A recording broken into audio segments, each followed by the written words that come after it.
Había una vez un pueblo olvidado en las montañas, donde la esperanza parecía haberse marchado junto con los años de prosperidad.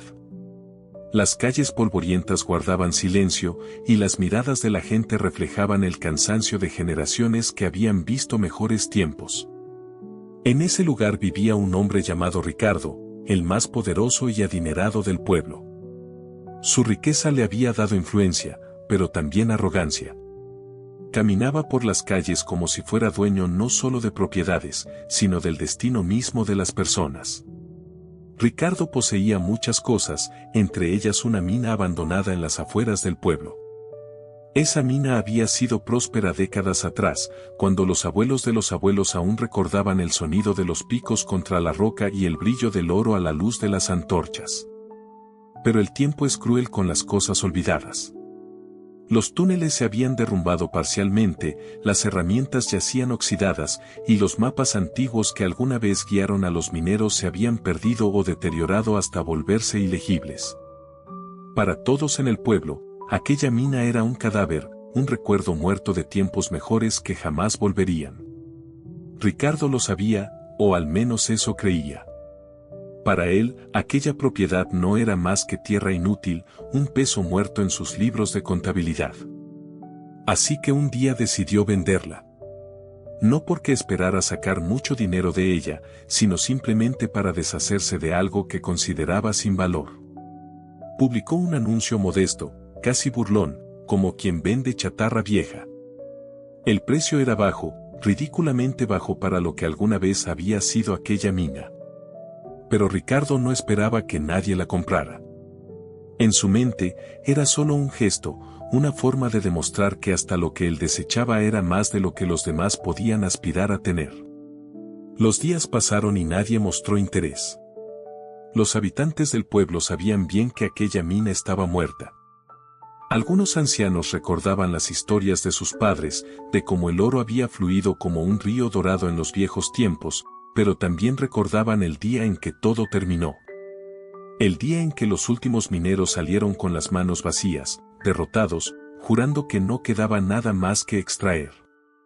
Desde entonces, la mina se había convertido en parte del paisaje, invisible para los ojos de quienes habían aprendido a no soñar demasiado. Pero en ese mismo pueblo vivía un joven llamado Emilio. No era rico, ni poderoso, ni siquiera particularmente conocido. Era simplemente un trabajador, un hombre de manos callosas y espalda fuerte, que se ganaba la vida haciendo trabajos ocasionales aquí y allá.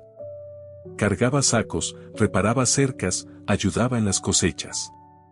Era de esos hombres que pasan desapercibidos, que trabajan en silencio mientras otros hablan.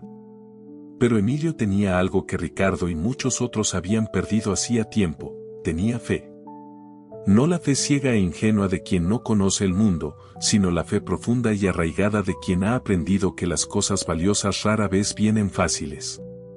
Cuando Emilio vio el anuncio de la mina en venta, algo se movió dentro de su pecho. No era emoción impulsiva, ni la codicia que nubla el juicio. Era algo más profundo, una certeza tranquila que no podía explicar con palabras. Aquella noche no durmió. Se quedó despierto mirando el techo de su humilde casa, pensando en la mina, imaginando los túneles oscuros y las rocas silenciosas que guardaban secretos que nadie más quería escuchar. Al día siguiente, Emilio fue a ver a Ricardo. La casa del hombre rico era grande y ostentosa, con columnas blancas y jardines bien cuidados que contrastaban brutalmente con el resto del pueblo. Cuando Emilio tocó la puerta, un sirviente lo hizo pasar con una mirada de desdén, como si el polvo de sus botas pudiera contaminar el mármol del suelo. Ricardo lo recibió en su oficina, sentado detrás de un escritorio enorme de madera oscura. Cuando Emilio le dijo que venía a comprar la mina, el rostro de Ricardo cambió. Primero mostró sorpresa, luego una sonrisa burlona se dibujó en sus labios. Se reclinó en su silla de cuero, entrelazó los dedos sobre su vientre y soltó una risa que resonó en las paredes. «La mina», dijo Ricardo, todavía riendo. «¿Tú quieres comprar la mina? Pero si no tiene nada, muchacho. Está muerta. Lleva décadas muerta. ¿Qué vas a sacar de ahí? ¿Piedras? ¿Tierra? No seas tonto. Emilio se mantuvo firme, con la mirada serena. Quiero comprarla, repitió con voz calmada. Ricardo lo miró con una mezcla de diversión y desprecio. Para él, aquel joven era solo otro soñador ingenuo, destinado a aprender una lección dura sobre la realidad del mundo. Pero el dinero era dinero, incluso si venía de un tonto. Así que encogió los hombros y aceptó. Firmaron los papeles esa misma tarde. Cuando Emilio salió de aquella casa con el documento de propiedad en sus manos, podía escuchar la risa de Ricardo resonando a sus espaldas. La noticia se extendió por el pueblo como el viento. Emilio había comprado la mina muerta. En las tiendas, en las esquinas, en las casas, la gente hablaba. Algunos movían la cabeza con lástima. Pobre muchacho, decían. Ha tirado su dinero a la basura. Otros se burlaban abiertamente. Emilio el soñador, lo llamaban. Emilio el tonto. Pero él no respondía. Simplemente caminaba con la cabeza en alto, cargando sus herramientas hacia la mina, mientras las miradas de todo el pueblo lo seguían con incredulidad. Cuando llegó a la entrada de la mina por primera vez como su dueño, se detuvo. La boca del túnel principal estaba parcialmente derrumbada, con vigas podridas asomando entre las rocas.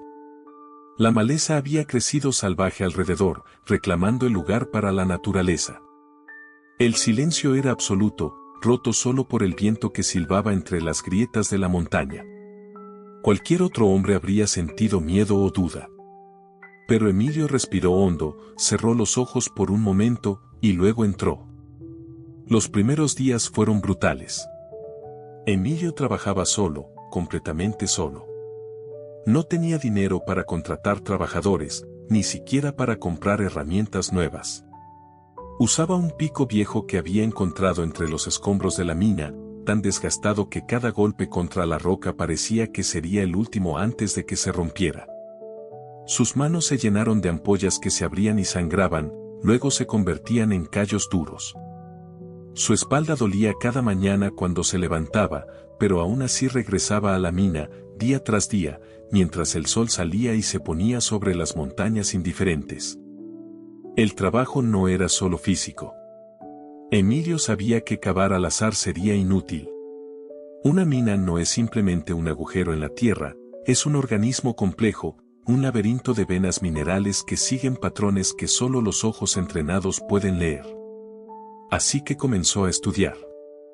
Por las noches, a la luz de una lámpara de aceite, revisaba los fragmentos de mapas antiguos que había encontrado en una caja olvidada dentro de uno de los túneles. Algunos estaban tan deteriorados que apenas podía distinguir las líneas, otros estaban incompletos, cortados por la humedad y el tiempo. Pero Emilio era paciente. Comparaba los mapas con la estructura real de la mina, caminaba por los túneles todavía accesibles midiendo distancias con sus propios pasos, tocando las paredes, observando las formaciones rocosas. Aprendió a leer las señales que la tierra dejaba, el color de ciertas piedras, la textura de las vetas minerales, la forma en que el agua se había filtrado a través de las grietas durante décadas. Cada detalle le contaba una historia, y Emilio escuchaba con la atención de quien sabe que su vida depende de ello. Pasaron las semanas. Luego los meses. En el pueblo, la burla inicial se había transformado en algo peor, indiferencia. Ya nadie hablaba de Emilio. Se había convertido en una historia aburrida, en el loco de la montaña que desperdiciaba su vida cavando en la nada. A veces, cuando bajaba al pueblo para comprar provisiones con el poco dinero que le quedaba, la gente lo miraba con una mezcla de lástima y vergüenza ajena. Algunos desviaban la mirada, incómodos, como si la presencia de Emilio les recordara sus propios sueños abandonados. Ricardo, por supuesto, estaba encantado. Cada vez que alguien mencionaba a Emilio, sonreía con satisfacción. Ya ven, decía, tomando su copa de vino. Eso es lo que pasa cuando la gente no conoce su lugar. Ese muchacho va a terminar en la ruina, y será solo su culpa. Yo traté de advertirle. Aunque en realidad nunca había advertido a Emilio de nada, solo se había reído de él. Pero algo estaba cambiando en las profundidades de la montaña. Emilio había notado algo que nadie más habría visto. En uno de los túneles más antiguos, casi completamente bloqueado por un derrumbe antiguo, había encontrado marcas en las paredes. Eran símbolos tallados a mano, probablemente dejados por los mineros originales décadas atrás. Al principio no significaban nada para él, pero después de estudiarlos durante noches enteras, comenzó a entender. Eran indicadores, señales que los viejos mineros usaban para marcar las vetas prometedoras que no habían tenido tiempo de explorar completamente. Siguiendo esas marcas, Emilio comenzó a cavar en una dirección específica. Era un trabajo arriesgado, casi suicida. El túnel era inestable, las vigas de soporte estaban podridas y cada golpe de pico podía provocar un derrumbe que lo enterraría vivo. Pero Emilio trabajaba con cuidado meticuloso, reforzando cada sección antes de avanzar, documentando cada paso en un cuaderno gastado que llevaba siempre consigo. Escribía sus observaciones, dibujaba mapas, registraba cada detalle. No por orgullo, sino por supervivencia. Sabía que si algo salía mal, ese cuaderno sería la única evidencia de su trabajo, la única prueba de que no había sido un tonto sino un hombre que había visto algo que otros no pudieron ver. Y entonces, una tarde, cuando el sol comenzaba a ocultarse tras las montañas tiñendo el cielo de naranja y púrpura, el pico de Emilio atravesó una capa de roca y golpeó algo diferente. El sonido cambió. No era el eco sordo de la piedra común, sino un timbre distinto, más resonante. Emilio se detuvo, con el corazón latiendo fuerte en su pecho. Con manos temblorosas, apartó los escombros y amplió el agujero que había hecho. La luz de su lámpara iluminó lo que había detrás, una veta mineral que brillaba débilmente en la oscuridad. No era el brillo cegador del oro puro que aparece en las historias, sino algo más sutil, más real. Era cuarzo con inclusiones metálicas, el tipo de formación que los mineros experimentados conocen como la antesala del oro verdadero. Emilio tocó la roca con reverencia, sintiendo su textura bajo los dedos destrozados por el trabajo. No gritó de alegría, no saltó de emoción. Simplemente se quedó allí, de rodillas en el polvo, con lágrimas silenciosas corriendo por su rostro sucio. Pero Emilio era inteligente. Sabía que encontrar una veta prometedora no significaba nada si no podía confirmarla y, más importante, protegerla. Aquella noche no durmió.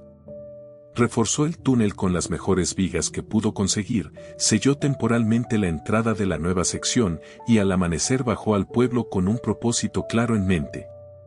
Había un hombre en el pueblo, un anciano llamado Tomás, que había sido ingeniero de minas en su juventud. Había trabajado en las grandes minas del norte antes de retirarse y regresar a su pueblo natal. Ahora vivía en una casita modesta, con sus recuerdos y sus libros técnicos. La gente lo respetaba, pero rara vez alguien le pedía consejos sobre minería, porque todos creían que esos tiempos habían quedado atrás. Emilio tocó su puerta temprano en la mañana. Cuando Tomás abrió, con su barba blanca y sus ojos todavía brillantes a pesar de la edad, Emilio le habló con honestidad. Le contó todo, la compra de la mina, los meses de trabajo, los mapas antiguos, las señales que había seguido, y finalmente, el descubrimiento de la veta. Le mostró sus cuadernos llenos de observaciones y dibujos. Tomás lo escuchó en silencio, con la seriedad de alguien que comprende el peso de lo que está oyendo. Cuando Emilio terminó, el anciano asintió lentamente. «Déjame verla», dijo simplemente. Subieron juntos a la mina. Tomás caminaba despacio, apoyándose en un bastón, pero sus ojos examinaban todo con la agudeza de un profesional que nunca olvida su oficio. Cuando llegaron al nuevo túnel y Tomás vio la veta que Emilio había descubierto, se quedó inmóvil por un largo momento.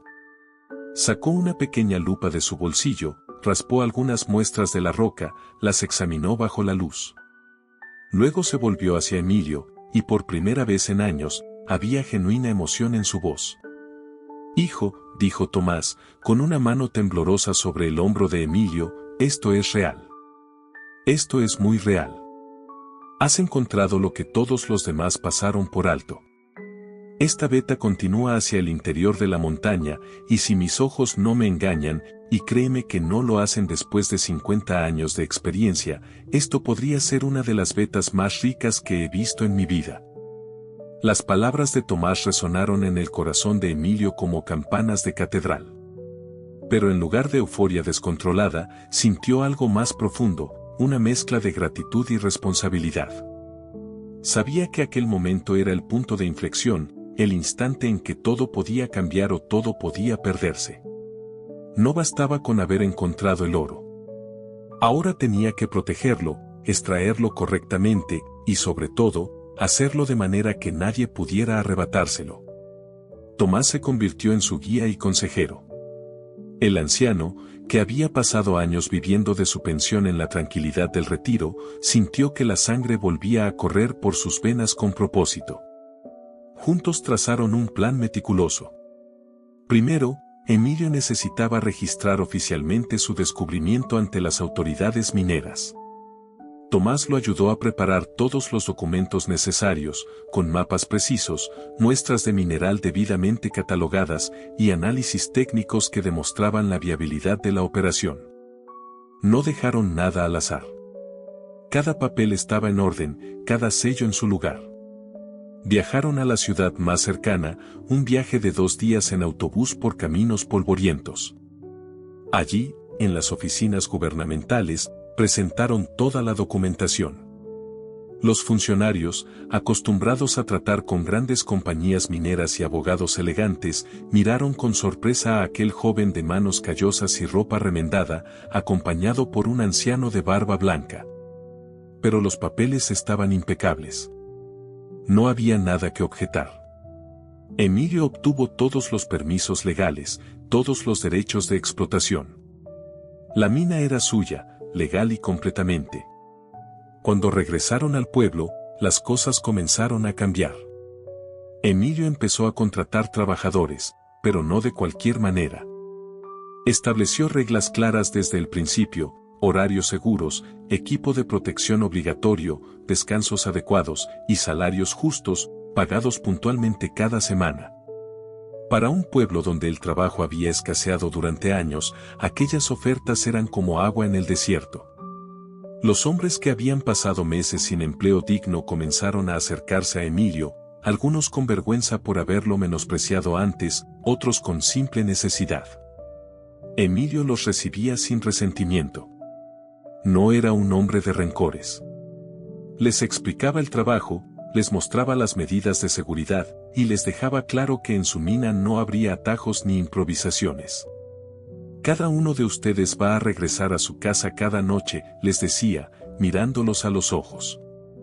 Eso es más importante que cualquier oro. Y lo decía en serio. La mina comenzó a transformarse. Los túneles se reforzaron con vigas nuevas de madera tratada y soportes de acero. Se instaló un sistema de ventilación básico pero efectivo. Se marcaron rutas de evacuación en caso de emergencia. Tomás supervisaba cada detalle técnico, mientras Emilio coordinaba a los hombres con una autoridad tranquila pero firme. No gritaba, no amenazaba. Simplemente trabajaba más duro que cualquiera de ellos, y ese ejemplo valía más que 1000 palabras. Y el oro comenzó a fluir. No en cantidades espectaculares al principio, sino en un goteo constante y prometedor. Cada semana extraían más mineral, y los análisis confirmaban lo que Tomás había predicho: la veta era rica, muy rica, y se extendía profundamente hacia el corazón de la montaña. Emilio vendía el mineral procesado a comerciantes certificados, siempre con contratos legales, siempre con recibos. No quería problemas futuros por malos manejos. El pueblo comenzó a despertar. Los trabajadores de la mina tenían dinero para gastar. Las tiendas vendían más. Los niños comían mejor. Había una energía nueva en las calles, un brillo en los ojos de la gente que había estado apagado durante demasiado tiempo. Emilio no solo había encontrado oro, había devuelto algo más valioso, esperanza y dignidad. Pero naturalmente, Ricardo se había enterado. Al principio no podía creerlo. Cuando los rumores llegaron a sus oídos, cuando le contaron que la mina muerta estaba produciendo oro, que Emilio había encontrado lo que todos creían perdido, su primera reacción fue de negación absoluta. Imposible, decía, sacudiendo la cabeza. Son exageraciones. Chismes de pueblo. Pero los chismes seguían llegando, cada vez más específicos. Hablaban de camiones cargando mineral, de trabajadores bien pagados, de análisis geológicos que confirmaban la riqueza del yacimiento. Ricardo comenzó a sentir algo que no había experimentado en mucho tiempo: miedo. No miedo físico, sino el terror profundo de quien se da cuenta de que ha cometido un error monumental, un error que no puede deshacer. Una tarde, incapaz de soportar más la incertidumbre, Ricardo tomó su camioneta y subió a la mina. Llegó sin anunciarse, esperando encontrar, no sabía qué. Tal vez una operación improvisada, algo que pudiera criticar o desacreditar. Pero lo que vio lo dejó paralizado. La mina era un ejemplo de organización y profesionalismo. Trabajadores con cascos y chalecos reflectantes entraban y salían de los túneles en turnos ordenados. Había carteles de seguridad, equipos modernos, una pequeña oficina donde se llevaban registros detallados. Y en medio de todo, estaba Emilio, con su overol de trabajo, supervisando una operación de carga, hablando con sus hombres, revisando personalmente que todo estuviera en orden. Cuando Emilio vio a Ricardo, no mostró sorpresa ni hostilidad. Simplemente se acercó, limpiándose las manos en un trapo. «Señor Ricardo», dijo con cortesía simple. «¿En qué puedo ayudarlo?». Ricardo buscó palabras, pero su orgullo era demasiado grande para admitir abiertamente su error. En lugar de eso, adoptó un tono condescendiente, casi paternal. «Emilio, he estado pensando. Esto es demasiado para ti, muchacho. Una operación así requiere experiencia, capital, conexiones. Yo podría ayudarte. Podríamos asociarnos. Yo pongo los recursos, tú pones la mina y dividimos las ganancias. Sería lo mejor para todos». Emilio lo miró en silencio por un momento largo. Podía ver a través de las palabras amables. Podía ver la codicia apenas disimulada, el arrepentimiento desesperado, la manipulación calculada. Y en ese momento, sintió algo que lo sorprendió a sí mismo, no sintió ira, sino lástima. Lástima por un hombre tan rico en dinero y tan pobre en sabiduría. «Señor Ricardo», respondió Emilio con voz calmada, «le agradezco su oferta, pero debo rechazarla. Esta mina me ha enseñado algo que el dinero no puede comprar, el valor del trabajo honesto y la paciencia. No está en venta, y no busco socios. Todo lo que ve aquí lo construimos con esfuerzo y con fe. Y así seguiremos». El rostro de Ricardo se endureció. Intentó otras tácticas, halagos, advertencias veladas sobre los peligros de manejar tanto dinero sin experiencia, insinuaciones sobre problemas legales que podrían surgir. Pero Emilio permaneció firme, educado pero inflexible. Finalmente, Ricardo se dio cuenta de que no había nada que hacer. Los papeles estaban en orden, la operación era legal, y Emilio no era el joven ingenuo que él había despreciado meses atrás. Ricardo regresó a su camioneta y se marchó sin decir más. Pero mientras conducía de vuelta al pueblo, algo lo consumía por dentro. No era solo la pérdida del dinero, aunque eso dolía profundamente. Era algo peor, el conocimiento de que su propia arrogancia, su propio desprecio por los demás, lo había cegado ante una oportunidad extraordinaria. Había tenido el tesoro en sus manos y lo había tirado como basura, riendo mientras lo hacía. Esa noche, solo en su gran casa vacía, Ricardo se miró en el espejo y no le gustó lo que vio. Los meses siguientes fueron de transformación profunda, no solo para Emilio, sino para todo el pueblo. La mina se convirtió en el corazón latiente de una comunidad que había estado dormida durante demasiado tiempo. Cada semana traía nuevas mejoras, se construyó un comedor para los trabajadores donde podían comer alimentos calientes y nutritivos. Se instaló una pequeña clínica con un enfermero de tiempo completo para atender cualquier lesión menor, se creó un fondo de ahorro colectivo para emergencias. Emilio entendía que el éxito verdadero no se medía solo en oro extraído, sino en vidas mejoradas. Los trabajadores hablaban de él con un respeto que iba más allá del simple agradecimiento. Contaban cómo Emilio seguía siendo el primero en llegar cada mañana y el último en irse cada noche. Como cuando alguien tenía un problema personal, una enfermedad en la familia o una dificultad económica, Emilio encontraba la manera de ayudar sin hacer alarde, sin humillar. Como había establecido un sistema de capacitación donde los trabajadores más jóvenes aprendían técnicas mineras de los veteranos, asegurando que el conocimiento se transmitiera y que todos tuvieran oportunidades de crecer. El pueblo entero comenzó a beneficiarse. Las esposas de los mineros abrieron pequeños negocios con los ahorros de sus maridos, una panadería nueva, una tienda de ropa, un taller de reparaciones. Los niños asistían a la escuela con uniformes nuevos y útiles escolares completos.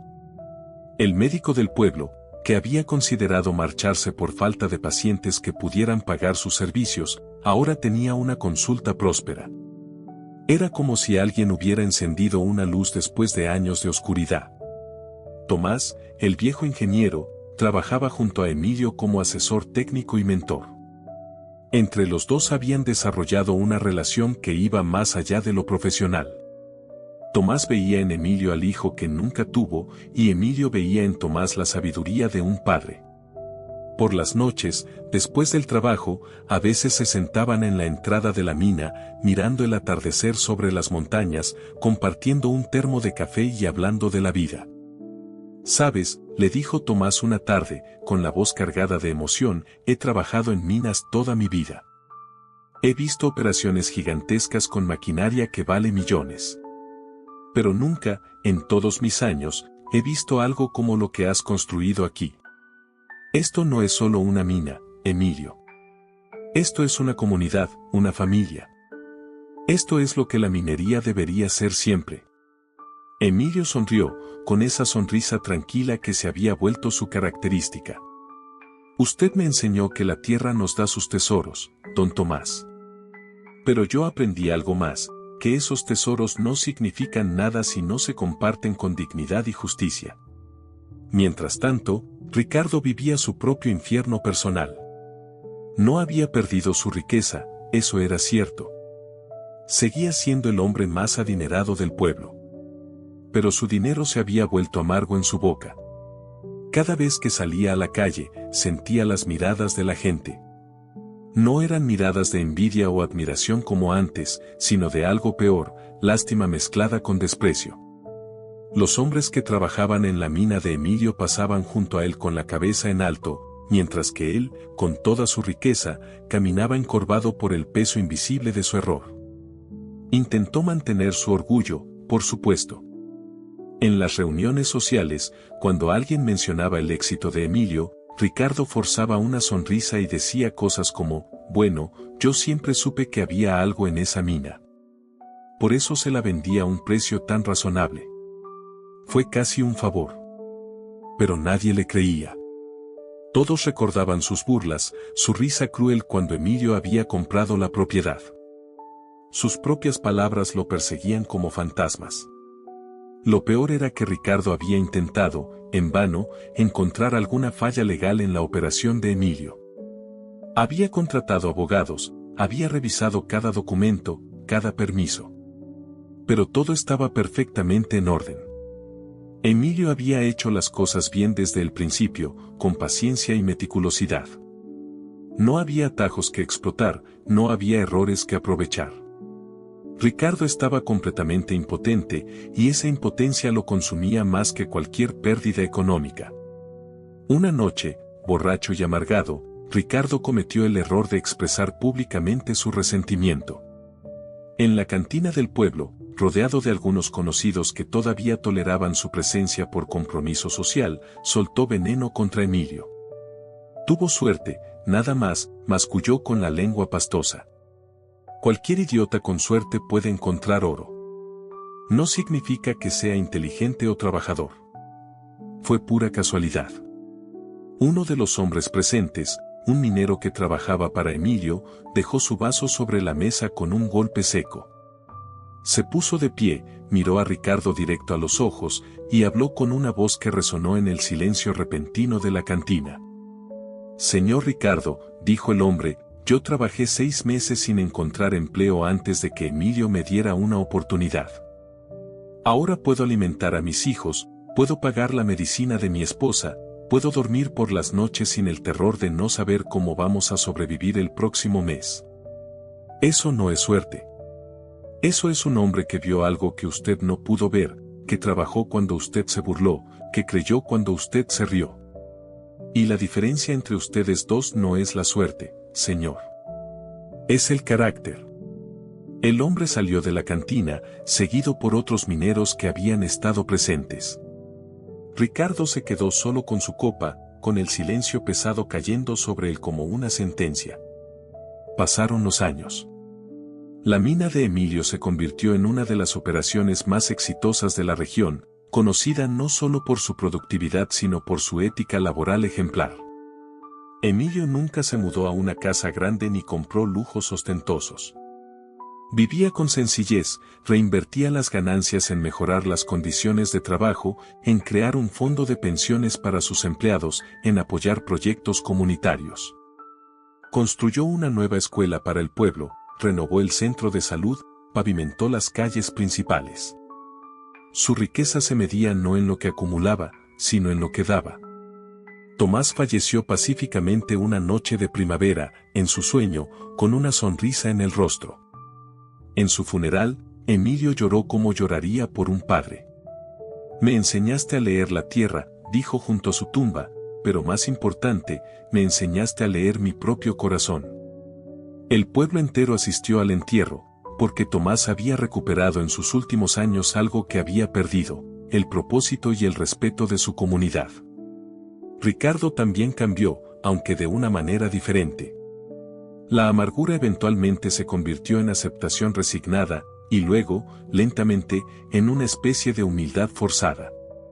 Nunca se disculpó públicamente con Emilio, porque su orgullo no se lo permitía, pero dejó de hablar mal de él. Se volvió más callado, más retraído.